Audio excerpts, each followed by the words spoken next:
بسم اللہ الرحمن الرحیم۔ السلام علیکم ناظرین، ریڈ زون سے میں ہوں علی رضا الوی اور میرے ساتھ موجود ہیں جناب مظہر برلاس۔ خواتین حضرات، آپ کی خدمت میں اسلام اور حسب سابق حسب روایت پاکستان کے لیے دعا۔ اللہ تعالی ہمارے اس عظیم وطن کو سلامت رکھے، اس عظیم وطن کی حفاظت فرمائے اور یہاں خوشحالی کا موسم جو ہے وہ جلد آئے۔ علی رضا الوی صاحب، کیا خبریں ہیں؟ برلاس صاحب، کیا خبریں بتاؤں۔ پاکستان میں جو ہی اندرونی حالات اوپر نیچے ہوتے ہیں تو سرحدی علاقے میں دشمن ایکٹیو ہو جاتا ہے۔ کبھی وہ ایل او سی پہ فائرنگ شروع کر دیتا ہے تو کبھی ملک کے اندر نشانہ بنانے کی کوشش کرتا ہے۔ آج شمالی وزیرستان کے علاقے رزمک میں فوجی قافلے پر دہشت گردوں کے ایک حملے میں 1 افسر اور 5 جوان شہید ہو گئے ہیں۔ اور دوسری جانب بھارت نے پاکستان کے خلاف پروپیگنڈا کی محاذ پر جنگ جو ہے وہ تیز کر دی ہے۔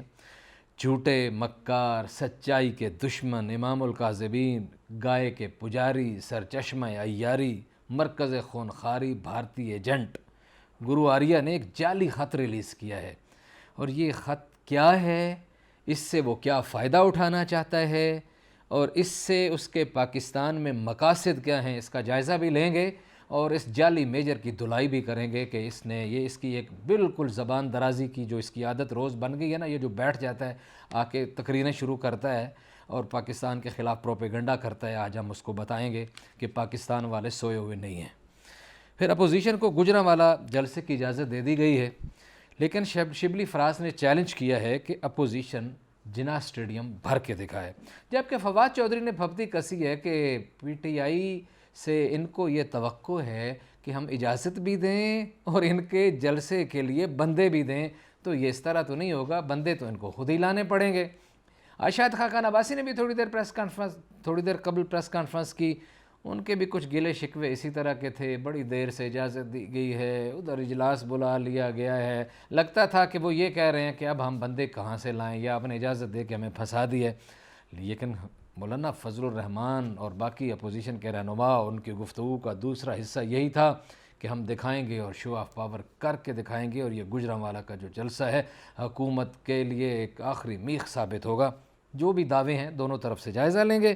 اور وزیراعظم عمران خان کہتے ہیں کہ قومی دولت کے چور این آر او کی تلاش میں ہیں، لیکن این آر او نہیں ملے گا، اور اداروں کے خلاف بیانیہ کسی صورت قومی اور ملکی مفاد میں نہیں ہے۔ لیکن مظہر برلاس صاحب، بات آج نہ بھارت سے شروع کرنی ہے۔ میرا بڑا دل دکھا ہوا ہے، آج ہمارے جوان شہید ہو گئے ہیں، ٹھیک ہے، 5 جوان شہید ہوئے ہیں، 1 افسر بھی شہید ہوا ہے۔ 24 سالہ جوان کیپٹن عمر فاروق، نائب صوبے دار ریاض احمد، نائب صوبے دار شکیل آزاد، حوالدار یونس خان، نائک محمد ندیم اور لانس نائک عصمت اللہ آج شہید ہوئے۔ دیکھیے جی، اللہ تعالیٰ شہیدوں کے رتبے بلند کرے۔ شہیدوں کے رتبے ویسے بلند ہوتے ہیں، اور پاکستانی فوج کی ایک خاص جو ایک پہلو ہے وہ یہ ہے کہ ہماری افواج کے بہادر سپوت ہر وقت شہادت کے لیے تیار رہتے ہیں، موت کو لبیک کہتے ہیں، بالکل، اور ڈرتے نہیں ہیں۔ دیکھیے پاکستان کتنے طویل عرصے سے حالت جنگ میں ہے۔ بالکل صحیح ہے۔ انڈیا میں جنگ نہیں ہو رہی، کسی اور ملک میں نہیں ہو رہی، لیکن پاکستانی افواج حالت جنگ میں ہے۔ انہوں نے بڑے آپریشن کیے، کئی دہائیوں سے مسلسل، ٹھیک ہے جی، دہشت گردوں کے خلاف ایسے ہی ضرب عضب بھی کیا، کئی پروگرام۔ اس میں یہ ہے کہ ان آپریشنز کی وجہ سے دہشت گردوں کی کمر ٹوٹ گئی، لیکن یہ کبھی کبھی انڈیا جو ہے، چونکہ افغانستان میں اس کی جڑیں ہیں، چونکہ افغانستان میں تو پڑوسی ملک نہیں کہتا، میں تو نام لیتا ہوں، چونکہ افغانستان میں جگہ جگہ رہا کے دفاتر بنے ہوئے ہیں اور وہ بے تحاشا پیسہ استعمال کرتے ہیں، دہشت گردوں کو خریدتے ہیں، اور اجیت کمار دوول جو ہے وہ اس کی نگرانی کر رہا ہوتا ہے، تو کچھ لوگ ہتھے چڑھ جاتے ہیں ان کے پیسے کے لالچ میں۔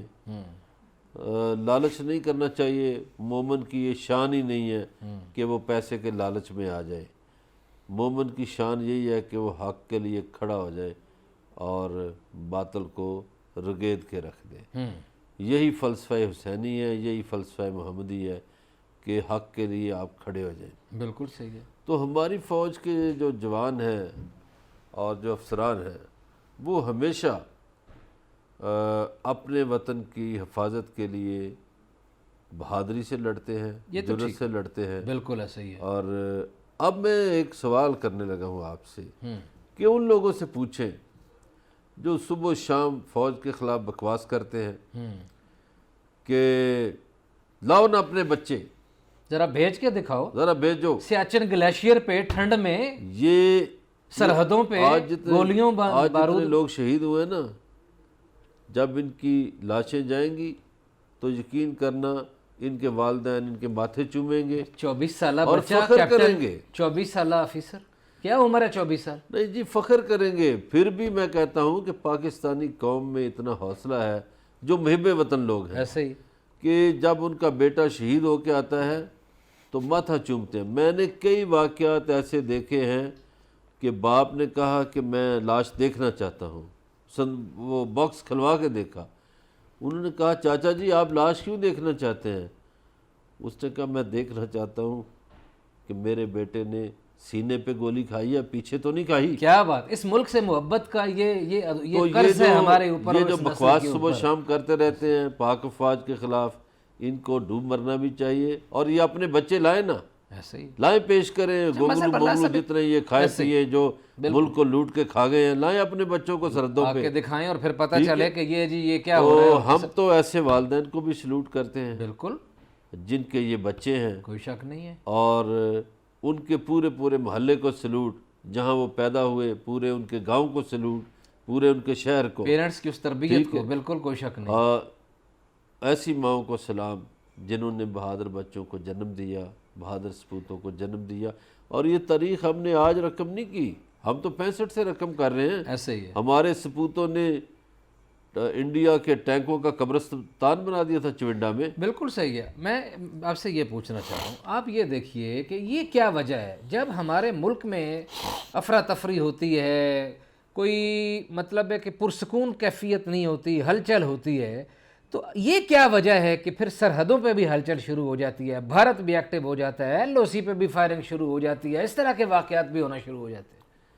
آپ دیکھیے بھارتی میڈیا اٹھا کے آپ کے کن سیاستدانوں کو وہ کوریج دے رہا ہے، کن سیاستدانوں کے بیانات بڑے اٹھا رہا ہے، کن کی گفتگو بڑی اٹھا رہا ہے؟ یہ کھرا جاتی عمراب میں جائے گا، اس لیے کہ ہمارے کچھ سیاستدان نادانی میں یا پتہ نہیں جان بوجھ کر اپنے ملک کے خلاف، میں اب کیا کہوں، زہر افشانی کرتے ہیں، لاف گزاف سے کام لیتے ہیں، اپنی ریاست کے خلاف کام کر رہے ہیں۔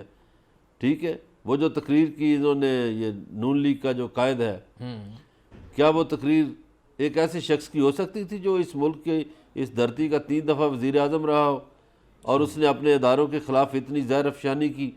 اس کو انڈین میڈیا نے اٹھایا، اس کی بیٹی کی گفتگو کو بھی اٹھاتے ہیں۔ شرم کرنا چاہیے نا ایک ایسے شخص کو جس ملک کا کسٹوڈین رہا ہے، جس کے سامنے اس ملک کے راز رہے ہیں، جو اس ملک کے بہت سارے معاملات کا عینی چشم دید گواہ رہا ہے، اسے بات کرتے ہوئے بہرحال یہ خیال تو رکھنا چاہیے۔ آج وہ اپوزیشن لیڈر بن کے سوچتا ہے، یہ نہیں سوچتا کہ میں اس ملک کا 3 دفعہ وزیر اعظم رہا ہوں، مجھے گفتگو کس طرح کرنی ہے۔ وہ تو میزائلوں کا سیاستدان بنا پھرتا ہے، وہ تو ایسے جیسے میزائل اتفاق فاؤنڈری سے بنے ہیں، ادھر کوئی چیز ہی نہیں بنی واہ میں، اور کامرہ میں کوئی چیزیں نہیں بنی، یہ سارے جیسے اتفاق فاؤنڈری میں بنے۔ تو گزارش یہ ہے، اسی طرح ہمارے بعض صحافی اور بعض دانشور پتہ نہیں کس کس سے پیسے لیتے ہیں، کس کس کی بولیاں بولتے ہیں، کیوں بولتے ہیں۔ میں تو سچا پاکستانی اسے سمجھتا ہوں جو اپنے ملک کے لیے کھڑا رہے، اپنے ملک کی محبت میں کھڑا رہے، اپنے ملک کے خلاف بات نہ کرے۔ کوئی اپنے گھر کے خلاف بھی باتیں کرتا ہے۔ چلے پھر ایک اور بات آپ سے پوچھتا ہوں، مجھے یہ بتائیں، یہ جو اس طرح کی لاف گزاف کرتے ہیں، اس طرح کی بکواس بازی کرتے ہیں، بد زبانی کرتے ہیں اپنے ملک کے خلاف، اپنے ملک کے اداروں کے خلاف، اپنی ریاست کے خلاف، ریاستی اداروں کے خلاف، اپنے مطلب جو ان کے محافظ ہیں، جن کی وجہ سے اب سکھ کی نیند سوتے ہیں، ان کے خلاف جب ان کی بات کرنے کا عوام پہ کوئی اثر ہوتا ہے؟ عوام نہیں مانتے، ہاں، عوام ان کو رد کرتے ہیں۔ آپ دیکھیں لوگوں نے بہت ووٹ دیے، لیکن جب تقریر کی مسلم لیگ کے قائد نے تو لوگوں نے اس تقریر کو ہضم نہیں کیا، قبول نہیں کیا، صحیح ہے، اس کو بلکہ رگیدہ الٹا اس کے خلاف، اور اس دن سے جب وہ نکلتا ہے واک کرنے تو نعرے لگتے ہیں، ایسا ہی ہے، چونکہ محب وطن پاکستانی ہر جگہ پہرا دینا جانتے ہیں اور وہ پہرا دے رہے ہیں، اور وہ جب نکلتا ہے تو کہتے ہیں چور ہے، تو آپ کو ویسے ہی شرم سے مر جانا چاہیے کہ آپ باہر نکلیں اور لوگ آپ کے بارے میں چور کہیں، کوئی بھی انسان ہو، میں کسی لیڈر کی بات نہیں کرتا، کوئی بھی عام آدمی بھی ہو بھلے، اگر اس پہ 10 بندے چور ہے کہتے ہیں یا سارا ٹبر چور کہتے ہیں تو اس کو مر جانا چاہیے، کیا کرنی ہے دولت؟ اور اب یہ مقابلہ کرتے ہیں، پہلے انہوں نے قائد اعظم ثانی بنایا اس کو، وہ یار کدھر قائد اعظم، اتنے اصولوں والا آدمی، جھوٹ جس کے قریب نہیں جاتا تھا، سچا، کھرا اور ایماندار، ادھر ابتدا بھی جھوٹ ہے، انتہا بھی جھوٹ ہے۔ اب انہوں نے نیا چکر چلایا، ان کے ترجمان زبیر صاحب اور یہ جو مریم اورنگزیب بھی اور مریم نواز بھی، کہ جی وہ امام خمینی کی طرح ان کو، کدھر امام خمینی اور کدھر تم؟ امام خمینی کا گھر ایک پتلی سی گلی میں، چھوٹی سی گلی میں چھوٹا سا گھر تھا، ایسا ہی ہے، اور پیٹ کمر کے ساتھ لگا ہوا تھا، اور کہا تھا کردار تھا نا ایک، کہ میرے بیٹے کی بھی چیک کرو جائیدادیں، اس پر بھی کچھ نہیں ہونا چاہیے۔ ایک دفعہ جھانسا دینے کی کوشش کی گئی نا، ان کے بیٹے کو وزیر اعظم بنانے کی آفر کی گئی تو انہوں نے کہا یہ نااہل ہے، امام خمینی نے کہا یہ نااہل ہے، انہوں نے کہا جی کیوں آپ کا؟ انہوں نے کہا اس لیے کہ میرا بیٹا ہے، ہاں نہیں یہ نہیں پرائم منسٹر بنے گا، تو گزارش یہ ہے کہ امام خمینی نے تو یہ کردار ہے، پیٹ پہ پتھر باندھے، امام پھٹے ہوئے خمینی قالین نے پہ تو، بیٹھ کے سپر پاوروں کو للکارا، جی ہاں، امام خمینی کردار نے ہے نا۔ کوئی ایون فیلڈ میں اپارٹمنٹ نہیں خریدے، امام خمینی نے کوئی شوگر ملیں نہیں لگائیں، امام خمینی نے جھوٹ نہیں بولے، یا امام خمینی کے مشیر جو تھے ان کے والد سائیکلوں کو پنکچر نہیں لگاتے تھے اور پھر بڑی بڑی جائیدادوں کے مالک بن گئے، کدھر امام خمینی، کدھر یہ؟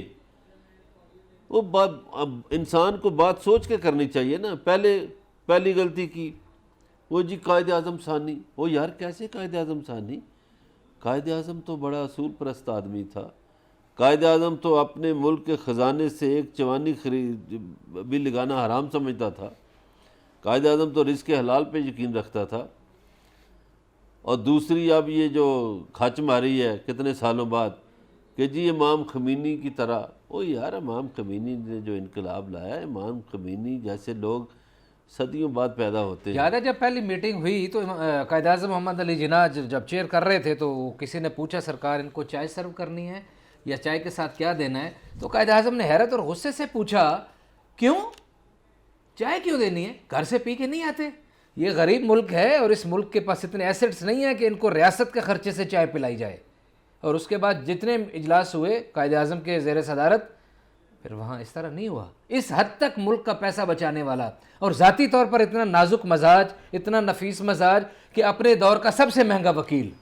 سر جی اس دور میں جب لوگوں کے پاس 1000 روپیہ نہیں ہوتا تھا، 100 روپیہ مشکل سے ہوتا تھا، اس دور میں بھی قائد اعظم رحمۃ اللہ علیہ کے پاس کروڑوں تھا، ایسے ہی ہے، پورے بر صغیر کا مہنگا ترین وکیل تھا، اور ناز کرتے تھے اس کی وکالت۔ گورے بھی حیران ہوتے تھے، کیا آدمی ہے، کیا مین آف پرنسپل ہے، کیا اصولوں کا آدمی ہے۔ ہندو بھی مانتے تھے، ایسے ہی ہے، سکھ بھی، سارے لوگ کہ اصول پرست آدمی ہے۔ اس کی طرح تھوڑا کہ ادھر اپنے ملک کے قائد اعظم نے کو پاکستان کے خلاف باتیں کی تھی، پاکستان کا خزانہ خالی تھا، کچھ نہیں ملا۔ گاندھی نے اس لیے ہڑتال کی تھی کہ پاکستان کو اس کا حق تو دو۔ بہرحال ایک طرف اس طرح کا کردار ہے اور ایک طرف نہرو کی عیاریاں ہیں اور لارڈ ماؤنٹ بیٹن کی کہانیاں ہیں، اور ایسے پاکستان کو جھوٹ کے پجاری اور جھوٹ بیچنے والے سمجھتے ہیں کہ پاکستان میں کچھ نہ کچھ وہ اپنے جھوٹ کی بنیاد پہ پروپیگنڈا کر سکیں گے۔ ایسا نہیں ہوگا، پاکستانی جاگتے ہیں۔ ہمارے ساتھ رہیے گا، ملتے ہیں بریک کے بعد۔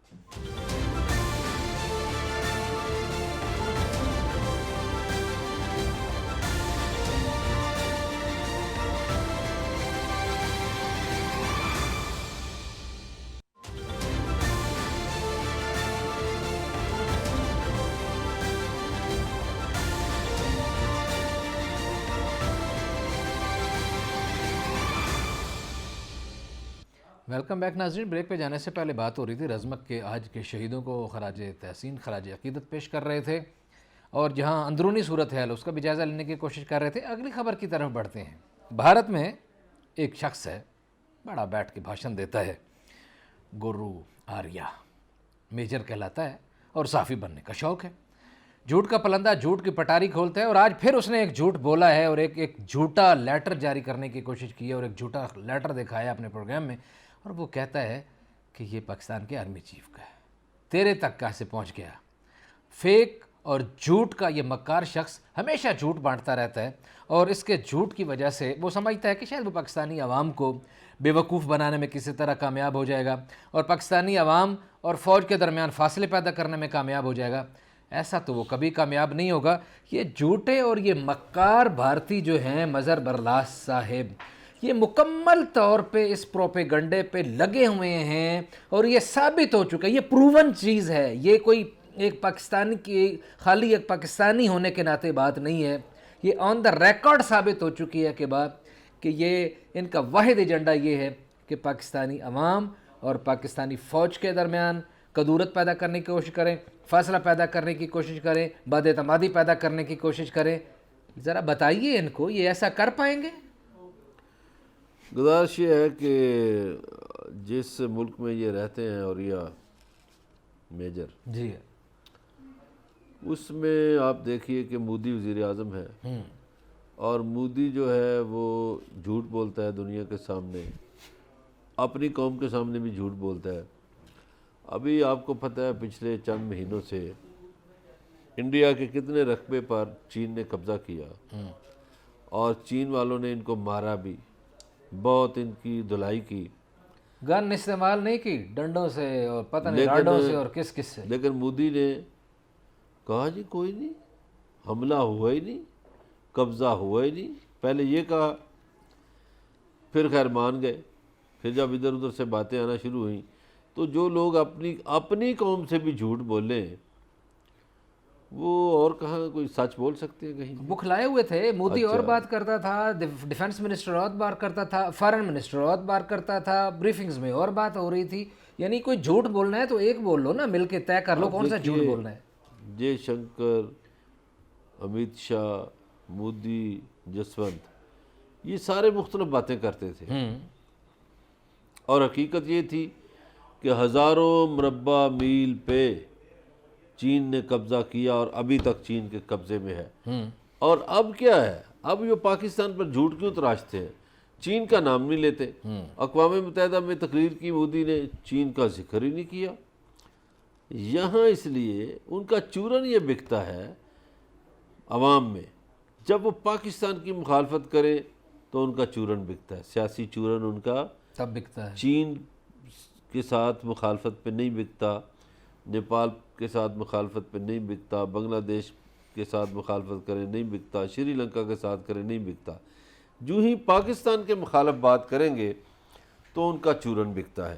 اب وہ چورن بیچنے کی کوشش کرتے ہیں اور پاکستان کے بارے میں جھوٹ تراشتے ہیں. اب یہ دیکھیے یہ جو وار ہے اس وقت ہے, یہ اس کی ٹیکنالوجی کی وار ہے ساری اور انٹرنیٹ کی وار ہے, مختلف شعبے پروپیگنڈا وار ہے, ففتھ جنریشن وار ہے, جو بھی کہہ لیں اس کو, مطلب ٹھیک ہے. اس میں ایک جھوٹا لیٹر ٹائپ کر کے کسی کو, آپ دیکھیں تصویریں نہیں لوگ لگا دیتے, جسم کسی اور کا, گردن کسی اور کی, دھڑ کسی اور کوئی, ویسا ہی ہے. ٹھیک ہے, تو یہ ویڈیوز ایسی بن سکتی ہیں اب تو. اور یہ 2 نمبر لوگ ایسا کام کرتے ہیں. انہوں نے جو میجر گرو ہے اس نے بھی 2 نمبر کام کیا ہے. تو ایسے کام پاکستانیوں کے دل تبدیل نہیں کر سکتے.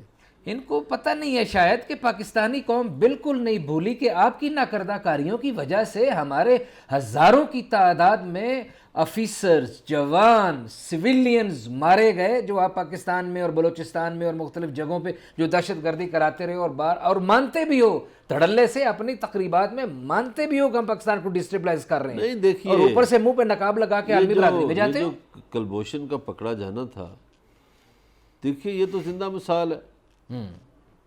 ایک حاضر سروس افسر ان کا پکڑا گیا, اس سے بڑی مثال کیا ہو سکتی. اور ہماری گریٹنس دیکھیے پاکستان کی, ہم نے ان کا پائلٹ پکڑا, اس کو مرم پٹی بھی کی، اس کو چائے بھی پلائی، پھر اس کو رخصت کیا، اعلیٰ روایات کا مظاہرہ کیا۔ ان کی طرح گھٹیا روایات کا مظاہرہ نہیں کرتے کہ لڑنے کے قابل نہیں ہو۔ دیکھیے یہ جو مکار ہوتا ہے، منافق ہوتا ہے، چھپ کے وار کرتا ہے۔ منافق ہمیشہ چھپ کے وار کرے گا، دلیر آدمی جو ہے وہ سامنے سے وار کرتا ہے۔ آج فارن آفس کی بریفنگ میں بھی اس نے زاہد چودھری صاحب نے، ہمارے جو ترجمان ہیں، انہوں نے کہا ہے کہ ہمارے پاس ثبوت موجود ہیں، ٹھوس شواہد موجود ہیں کہ حالیہ فرقہ واریت کے پیچھے بھی بھارت کا ہاتھ ہے نا جی، کیوں نہیں ہے؟ وہ تو پہلے کہتے تھے کہ ہم پاکستان میں فرقہ واریت شروع کرا رہے ہیں، تو پاکستان میں جن جن لوگوں کو انہوں نے پیسے دیے، یہ نیٹ ورک بے نقاب ہونا چاہیے۔ کن کو پیسے دیے؟ کیوں ہمارے لوگ اس کا شکار ہو گئے؟ لیکن وہ تو شکر ہے کہ ہمارے اداروں نے بڑے وقت پہ کام کیا، اسلامی نظریاتی کونسل نے بڑے وقت پہ کام کیا، انہوں نے تمام علماء دین کو جمع کر کے پیغام پاکستان کے تحت کہا نہیں، ایسا کام نہیں کرنا، فرقہ واریت کی آگ کو نہیں بھڑکانا، تفرقوں میں نہیں جانا، یہ جو 2 in 1 ہے نا، نفرت کا کھیل نہیں یہ جو کھیلنا۔ ہیوں میں نہ شیوں میں، نہ جو میجر ہے اور نہ صحافی ہے اور درمیان میں پتہ نہیں کیا ہے، اس نے بھی اس طرح کی بکواس کی کہ پاکستان کی فالٹ لائنز کا ہمیں پتہ ہے اور یہ فالٹ لائنز ہیں مختلف عقائد کی اور ہم ان کو توڑیں گے اور ہم یہ کر دیں گے اور وہ کر دیں گے۔ جناب والا، انڈیا اپنی فالٹ لائن دیکھے، جہاں 22 سے 25 کروڑ مسلمان آباد ہیں جن کو گوشت کھانے کے نام پہ قتل کیا جاتا ہے، جہاں 22 سے 25 کروڑ دلت موجود ہیں، جن کی فریج سے گوشت نکل آیا تو فائرنگ ہو جاتی ہے، بندے مر جاتے ہیں، جن 25 کروڑ دلت موجود ہیں جن میں انسان ہی نہیں سمجھا جاتا۔ اسی طرح وہاں عیسائیوں کے چرچ جلائے جاتے ہیں، اسی طرح سکھوں کے گردوارے 2.5-3 کروڑ سکھ ہیں، ان کے گردواروں کی بے حرمتی کی جاتی ہے۔ تو فالٹ لائن تو انڈیا کی پتہ چلے گا۔ ابھی یہ پتہ کیوں تڑپ رہے ہیں اور چیخ رہے ہیں؟ ان کا لداخ میں روزانہ 100 کروڑ روپیہ خرچہ آ رہا ہے۔ اور جو 100 کروڑ کی آپ نے بات کی تو پھر مجھے ایک اور بات یاد آ گئی ہے جو ابھی حال ہی میں رپورٹ آئی، پچھلے ہفتے امریکن ادارے کی رپورٹ آئی، اچھا بڑی ٹاں کرتے ہیں نا FATF کے حوالے سے، اور پاکستان جو ہے ٹیرر فائنانسنگ کرتا ہے، 44 بینک پکڑے گئے ہیں انڈیا کے۔ یہ پاکستان کی رپورٹ نہیں ہے، امریکہ کی رپورٹ ہے جو ٹیرر فائنانسنگ میں ملوث ہے۔ اب یہ کل رپورٹ آئی ہے، جی اس میں انڈیا کا GDP جو ہے بنگلہ دیش سے نیچے چلا گیا ہے۔ جی بڑی مضبوط اپنی شائننگ انڈیا کی باتیں کرتے تھے نا، مضبوط معیشت۔ میں تو کہتا ہوں یہ 6 مہینے لگ گئے، 2 ڈویژن ان کی فوج لداخ میں ہے، ان کو مودی جی کو سمجھ آ جائے گی کہ انڈیا کہاں کھڑا ہے۔ انڈین معیشت اس وقت بھی ہچکولے کھا رہی ہے، لڑکھڑا رہی ہے، اسی لیے لیکن جھوٹ بول رہے ہیں۔ اسی لیے تو ہے نا $5.3 بلین، روپے نہیں، انڈین روپیہ نہیں، 5.3 ارب ڈالر کی ٹرانزیکشنز ہوئی ہیں، جو مشکوک ٹرانزیکشن ہیں، جو دہشت گردوں کو ہوئی ہیں۔ اور یہ جو آپ بات کر رہے ہیں نا، یہ چھپ کے جس طرح کام کر رہے ہیں، اس میں بینکوں کے باقی معاملات کے علاوہ ان کے ہیرے اور سونے کے جو سمگلر ہیں وہ بھی ٹیرر فائنانسنگ میں ملوث ہیں۔ آپ اندازہ لگا ایک اور لیجیے۔ سن لیں، جی اب انڈیا کی غم و غصے میں اور اضافہ ہو گیا ہے۔ اسرائیل امریکہ کی کوشش کے باوجود اور انڈیا کی بڑی لابنگ کے باوجود پاکستان انسانی حقوق کی کونسل کا ممبر بن گیا ہے یس، بالکل صحیح۔ اور پاکستان نے ووٹ پتہ کتنے حاصل کیے ہیں؟ 193 میں سے 169 ووٹ۔ یس، چین کو بھی کم ووٹ ملے ہیں، چین بھی بنا ہے۔ روس کو بھی کم ووٹ ملے ہیں، روس بھی بنا ہے۔ نیپال کو بھی کم ووٹ ملے ہیں، نیپال بھی بنا ہے۔ تو یہ سارے انسانی حقوق کونسل کے ممبر کون بنے ہیں؟ اور ان کی انڈیا سے کیا دوستی ہے سب کی؟ کیا نیپال کی دوستی ہے؟ کیا چین کی دوستی ہے یا پاکستان کی دوستی ہے؟ اور اب تو پھر کشمیر پہ بھی بات ہوگی، اب تو پھر دائیں بائیں کے ایک طرف یہ ان کی گیدڑ ببکی ہیں، دوسری طرف کیا ہے؟ دوسری طرف مذاکرات کی بھیک مانگ رہے ہیں۔ اور ہم نے جو شرائط عائد کی تھی، ہمارا یہ جو پچھلے دنوں انٹرویو بھی ہوا قومی سلامتی کے مشیر کا، تو کیا ہوا؟ اس کے بعد انہوں نے جو ان کے لے پالک تھے، جو ان کے کٹھ پتلی وزیر اعلیٰ رہے، ان کو رہا کر دیا ہے. سیاسی رہائیاں، محبوبہ مفتی کو رہا کیا ہے، عمر عبداللہ کو رہا کیا ہے. نہیں، معید یوسف نے بڑی جائز مطالبہ کیا ہے نا. اس نے کہا بھائی کشمیر کا پہلا سٹیٹس بحال کر دو نا، تو پھر بات چیت کے لیے آ جائیں. اگر آپ ادھر بدماشی بھی کرو، قبضے بھی کرو، لوگ بھی مارو، گولیاں بھی چلاؤ، لوگوں کو بلٹ گنوں سے بھی مارو، اور پھر آپ کو بات چیت بھی کرنی ہے. آج بھی تردید اور انہوں نے جو کہا کہ لاوا وہاں پکا ہوا ہے نا کشمیر میں، اور جو خالصتان میں، جو دیکھیے خالصتان والوں نے تو اپنی کرنسی بھی بنا لی ہوئی ہے، اپنے نقشے، اپنا جھنڈا، اپنی جلا وطن حکومت بنائی ہوئی ہے. اور وہاں بھی کینیڈا میں بھی انڈین جاسوس پکڑے گئے 2، جرمنی میں ایک جاسوس پکڑا گیا. کہاں کہاں سے ان کے جاسوس نہیں پکڑے جاتے. یہ دنیا میں دہشت گردی کروا رہے ہیں انڈین. تسلیم ہو گیا، عالمی رپورٹیں یہی کہہ رہی ہیں. ٹھیک ہے، بالکل ایسے ہی. یہ ہندوازم کے چکر میں، پوری دنیا کے ہندو بنانے کے چکر میں ہر جگہ وارداتیں کرا رہے ہیں، ہر جگہ دہشت گردی کرا رہے ہیں. تو گزارش یہ ہے کہ آج اگر جو چکن نیک ہے وہ پکڑ لے چائنا، تو انڈیا کی 7 ریاستیں اسی وقت الگ ہو جائیں گی. 7 ریاستیں اسی وقت. اسی لیے تو ہم انہیں کہہ رہے ہیں کہ شیشے کے گھر میں بیٹھ کے پتھر مت مارو، پاکستان پر پتھر مت مارو. یہ پاکستان کی عوام، پاکستان کی مسلح افواج، پاکستان کا میڈیا زندہ و تابندہ ہے اور جاگتا ہے اور جنگ لڑنا جانتا ہے. یہی تو باور کرا رہے ہیں. دیکھیے پاکستان کا پانی روکا انہوں نے، پاکستان کے مختلف دریاؤں پہ ڈیم بنائے، پاکستان کو نقصان پہنچانے کی یہ ہر جگہ کوشش کرتے ہیں. پہلے آپ دیکھیے انہوں نے ستلج اور بیاس کو اکٹھا کر کے بہت بڑا ڈیم، باکھڑا ڈیم بنا لیا. پھر انہوں نے پٹھان کوٹ ڈسٹرکٹ میں دریائے راوی پہ مادھوپور ڈیم بنا لیا. مادھوپور جو ہے اس کے ایک طرف کشمیر ہے، ایک طرف ہماچل پردیش ہے، ایک طرف ہمارا پنجاب ہے، ایک طرف مشرقی پنجاب ہے. وہ سینٹر میں ایک جگہ مادھوپور بنتی ہے.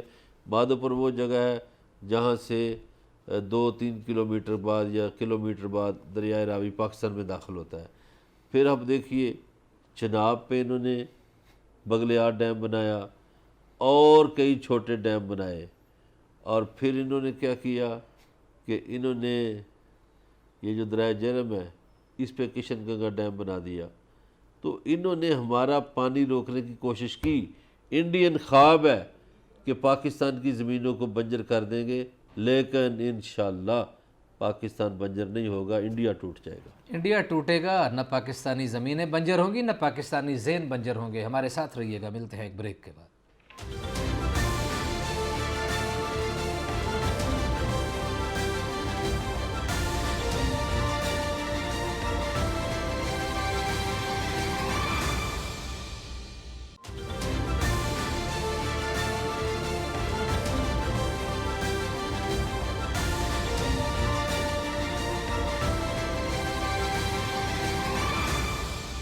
ویلکم بیک ناظرین. بریک پہ جانے سے پہلے بھارت کو آئینہ دکھانے کی کوشش کر رہے تھے. چلتے ہیں اگلی خبر کی طرف. اپوزیشن کو گوجرانوالہ میں جلسے کی اجازت مل گئی ہے. اجازت تو دے دی گئی ہے، لیکن شبلی فراز نے پھپتی کسی ہے کہ اپوزیشن ذرا اسٹیڈیم بھر کے دکھائے. کیوں مظہر برلا صاحب، اپوزیشن اسٹیڈیم بھر لے گئی یا یہ پھپتی ہے؟ دیکھیے پچھلے کچھ عرصے سے پاکستانی سیاست میں یہ مشکل کام ہو گیا ہے. پہلے لوگ جلسوں میں خود آتے تھے. آپ دیکھیے کہ بھٹو صاحب کے زمانے میں لوگ خود بخود آتے تھے. میرے علم میں ہے یہ بات کہ اسٹوڈنٹ جو تھے وہ خود چندہ کر کے، بسیں کر کے بھٹو صاحب کے جلسوں میں جاتے تھے، اور مزدور، کسان سب. پھر آہستہ آہستہ جلسوں کی تعداد کم ہونا شروع ہوئی. اب یہ ٹرینڈ نکلا ہے کہ جلسوں پہ بندے لائے جاتے ہیں. اچھا جی، لاہور میں جو میٹنگیں ہوئی ہیں ان کی، اس میں انہوں نے کہا کہ فلانا ایم این اے ہے اتنا لگا دے، وہ اتنے بندے لائے، فلانا ایم پی اتنے لائے، فلانا اتنے لائے. ڈیوٹیاں لگا دی گئیں. اور یہ بندے کو گجرانوالہ کے نہیں ہونے، یہ ابھی میں وہ لنچ باکس کو جو باکس تیار کیے گئے ہیں نا، ابھی دیکھ رہا تھا میں لیٹ ہو گیا، آپ کو تصویر ورنہ بھیج دیتا۔ PP-141 یعنی شیخوپورہ کا حلقہ ہے صوبائی، اور اس کے لنچ باکس تیار کیے ہیں اسٹیمپڈ، اسی طرح اور کیے ہوں گے۔ تو کوشش کر رہے ہیں کہ بندے پہنچ جائیں، لیکن اب بندے کون اپنی دیہڑی چھوڑے، نمبر ایک، کون ان کے لیے ماریں کھائے، نمبر دو، اور پھر کرونا کا بھی موسم ہے، کرونا بھی بڑھ رہا ہے، تو جلسہ بھرنا تو واقعی مسئلہ ہے۔ لیکن شاید خاقان عباسی کہتے ہیں لوگ مہنگائی سے تنگ ہیں، دیکھیے گا لوگ آتے کیسے ہیں۔ چلے جی، لوگ آ جائیں، زیادہ تر لوگ تو وہاں مسلم لیگ نون کے آنے ہیں، ان کا گڑھ ہے، اور خرم دستگیر جو ہے، یہ کالے خان کا بیٹا جو ہے، وہ اس پہ ساری ذمہ داری ہے۔ البتہ بندے سیالکوٹ سے بھی آ رہے ہیں، بندے نارووال سے بھی آ رہے ہیں، بندے گجرات سے بھی آ رہے ہیں، منڈی بہاؤالدین سے بھی، حافظ آباد سے بھی، سرگودا سے بھی آ رہے ہیں، بندے ٹوبہ سے بھی آ رہے ہیں، فیصل آباد سے بھی آ رہے ہیں، شیخوپورہ سے بھی آ رہے ہیں، لاہور سے بھی آ رہے ہیں، وکاڑا سے بھی آ رہے ہیں، بھائی قصور اگر سے بندے بھی آ رہے ہیں تو یہ ان کی کوالٹی ہے نا، اتنے بندوں کو دور دور سے نکال کے لا رہے ہیں۔ سر جی، ایک شہر میں نہیں بندے جلسہ نہیں بھر رہا نا گراؤنڈ، تو پورے ملک سے اتنی بندے دور اکٹھے سے اگر کر رہے لوگ ہیں۔ اپنی گاڑیوں پہ اپنا وقت ضائع کر کے آئیں گے تو اس کا مطلب ہے کہ وہ تو اپوزیشن کو مان رہے ہیں۔ اپنی گاڑیوں پہ نہیں آ رہے، ہاں، بندوبست کیا جا رہا ہے۔ وہ کل میں نے بتایا تھا کہ مبینہ طور پر پتہ چلا کہ اتنے کروڑ ایک ایم پی او کو دیے ہیں، اتنے کروڑ ایک بھائی ایم ایل اے جان، کو یہ دیے ہیں۔ پارٹیاں فنڈ جنریشن کرتی ہیں، اتنے بڑے ایونٹس کرنے تو آسان گجرانوالہ نہیں میں جلسہ ہوتے۔ کرنا تو پھر گجرانوالہ کے بندے لائیں نا۔ لوگ فنڈ کرتے ہیں، جمع کرتے ہیں، بھائی آپ نے اتنے دینے، آپ نے اتنے دینے ہیں، تاکہ اتنے بات یہ بڑا ہے ایونٹ کہ کر رہے ہیں، گجرانوالہ پورے ملک کا میں تحریک جلسہ ہے چلانی تو گجرانوالہ کے بندے لائیں۔ آپ خود ہی کہتے ہیں پیسہ خرچ ہوتا ہے تحریک پہ۔ وہ گجرانوالہ کا بندہ جلسہ ہے، بندے گجرانوالہ سے لائیں نا، بندے اکاڑے سائیوال سے لانے کا کیا مگر توقع برلا ہے، صاحب، میں پاک پتن سے لانے جان کا کی کیا امان توقع پاؤں ہے۔ تو عرض کروں کہ یہاں جب اسلام آباد میں 140-44 دن کا شو لگا تھا، سارے اسلام آباد کے بندے تھے۔ اسلام آباد کے کتنے لوگ تھے اس میں؟ اسلام آباد کے لوگ نہیں تھے زیادہ، ہاں۔ لیکن وہ دھرنا تھا، جلسہ نہیں تھا۔ ہاں، دھرنے اور جلسے میں فرق ہے۔ اچھا، یہ جلسہ ہے، دھرنا تو احتجاجی دیا جاتا ہے پورے ملک کی طرف سے، جلسہ نہیں ہوتا۔ اب یہ جلسہ کرانا ہے تو پورے پنجاب سے بندے وہ بلوا رہے ہیں۔ آج میں ابھی احسن اقبال کی گفتگو سن رہا تھا، میرے نارووال کے شیرو پہنچو، گجرانوالہ فلانا ہے، اور وہ جو ادھر بیٹھا ہوا ہے لیڈر ان کا لندن میں، جو ڈرتا ہے آتا نہیں پاکستان، اس کی بھی سن لو نا، وہ جی ادھر سے بیٹھ کے سیاست کرے گا، کمپیوٹر پہ سیاست کرے گا، ہے ای میل لیڈر نہیں ہوتے، سوشل میڈیا لیڈر۔ بڑے بڑے لیڈر باہر سے بیٹھ کے خطاب کرتے رہتے ہیں، پتہ نہیں کیا وجہ۔ برلاس صاحب آپ تو ایک مانتے نہیں۔ اور نہیں حضور، جلسہ بھرنا جو ہے نا، آپ پورے ملک سے بندے بلا کے جلسہ بھر لیں، فائدہ۔ لوگوں کو کیوں تنگ کر رہے ہیں؟ بہرحال مجھے آپ کی بات کرونا کا موسم ہے، وہ یہ ہے کہ ہاں کرونا ہو جائے گا، ادھر کرونا ہو جائے گا۔ لیاقت باغ میں کرونا نہیں ہوا پچھلے ہفتے، آپ کو میٹھا میٹھا ہپ اور کڑوا کڑوا پچھلا ہفتہ تھا نا، یہ اس سے آگے آ گیا۔ یہ ہے آج اعداد شمار پچھلے ہفتے میں کم تھا، ابھی بڑھ رہا ہے، اور جیسے جیسے بھی سردی بڑھے گی، جیسے جیسے یہ اپوزیشن کے جلسے بڑھیں گے، کرونا بڑھ جائے گا۔ میں دیکھیے فواد چودھری جو ہے نا، آپ کو پتہ ہے وہ اپنی حکومت کے خلاف بھی بات کر دیتا ہے، اور کئی دفعہ وزیر اعظم کہہ دیتے ہیں کہ میری کابینہ میں ایسے لوگ بھی ہیں جو اپنی طرف ہی گول کر دیتے ہیں، وہ فواد چودھری کی طرف اشارہ ہوتا ہے۔ فواد چودھری نے کہا کہ اپوزیشن 3 مہینے کے لیے پروگرام مؤخر کر دے، اس لیے مؤخر کر دے کہ وہ سائنس اور ٹیکنالوجی کے وزیر ہیں، ان کو پتہ ہے کہ کرونا بڑھ رہا ہے۔ اب جیسے جیسے ہمارے یہاں سردیاں آئیں گی، کرونا بڑھتا جائے گا۔ کیا ان کی بات تو بھائی ان کی اپنی حکومت نہیں مانتی، ان کے کہنے پہ تو مفتی منیب کو نہیں ہٹایا جاتا، آپ کہتے ہیں اپوزیشن ان کی بات مان لے۔ لیکن مفتی منیب کی حالت اس نے عجیب کر دی ہے۔ لیکن اب تو مفتی منیب اپنے کارکردگی کی وجہ سے جائے گا نا، جو اب اس کی صورتحال پیدا ہو گئی، جتنا کنٹروورشل ہو گیا۔ لیکن بہرحال فواد کی بات کسی نے نہیں مانی اس کی حکومت نہیں، لیکن دیکھیں فواد لوگوں میں پاپولر ہوا، ہاں نہیں یہ بات درست ہے. قوم نے فواد کی بات اچھا مانی. چلیں ہمارے پاس تھوڑا ٹائم ہے, مفتی تھوڑے اور منیب کی پہلو بات کچھ نہیں مانی. اسی معاملے کے کچھ اور پہلو ذرا تھوڑے سے کر لیں ایکسپلور. مولانا فضل الرحمان نے کہا تھا اس حکومت کو دسمبر نہیں دیکھنے دیں گے. شیخ رشید نے آج جواب دیا, وہ کہتے ہیں کہ ہم کہیں نہیں جا رہے, ہم پکے 5 سالوں کے لیے آئے ہیں. دیکھیے شیخ رشید احمد وزیر ہیں حکومت کے, وہ تو ایسی بات کہیں گے. فضل الرحمان اپوزیشن کے لیڈر ہیں, ظاہر ہے انہوں نے بھی خواب دکھانا ہے لوگوں کو, وہ بھی کہیں گے. لیکن اصل سوال یہ ہے کہ حکومت کی کارکردگی کیا ہے. کارکردگی حکومت کی بہتر نہیں ہے. مظہر برلاست بٹوین دا لائن یہ جواب دے رہے ہیں کہ یہ دسمبر تک چلے جائیں گے.